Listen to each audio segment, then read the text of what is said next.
અંકલેશ્વર નગરપાલિકા અને ત્રિનેત્ર આઈ હોસ્પિટલના સંયુક્ત ઉપક્રમે આગામી 8 ઓગસ્ટ 2026ના રોજ મફત આંખની તપાસ માટેના નેત્ર નિદાન કેમ્પનું આયોજન કરવામાં આવ્યું છે. આ કેમ્પ સવારે 10 વાગ્યાથી બપોરે 2 વાગ્યા દરમિયાન અંકલેશ્વર મ્યુનિસિપલ ડિસ્પેન્સરી હોસ્પિટલ ખાતે યોજાશે. આ કેમ્પમાં આંખના નિષ્ણાત તબીબી ડૉક્ટર તૃપ્તિ ગુપ્તા અને ડૉક્ટર દિવ્યેશ ઝીંઝાલા ઉપસ્થિત રહીને દર્દીઓને માનદ સેવા આપશે. કાર્યક્રમ દરમિયાન નગરપાલિકા પ્રમુખ જિજ્ઞેશ અંડાળિયા, કારોબારી ચેરમેન રાહુલ વામજા, ઉપપ્રમુખ વિરલ મકવાના તેમજ ચીફ ઓફિસર કેશવ કોલાડિયા વિશેષ ઉપસ્થિત રહેશે.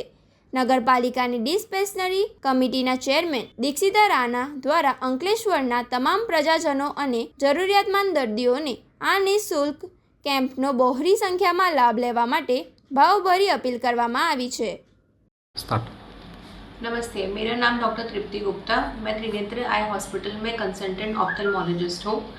8 अगस्त 2026 शनिवार को अंकलेश्वर नगर पालिका एवं त्रिनेत्र आई हॉस्पिटल अंकलेश्वर के द्वारा एक संयुक्त कैंप का आयोजन किया जा रहा है अंकलेश्वर नगर पालिका डिस्ट्रिक्ट डिस्पेंसरी हॉस्पिटल में.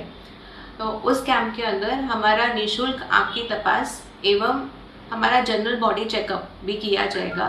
तो मेरी तरफ से आग्रह है कि ज़्यादा से ज़्यादा अंकलेश्वर के लोग एवं जनता वहाँ उपस्थित रहे और इस कैंप का लाभ उठाए. धन्यवाद.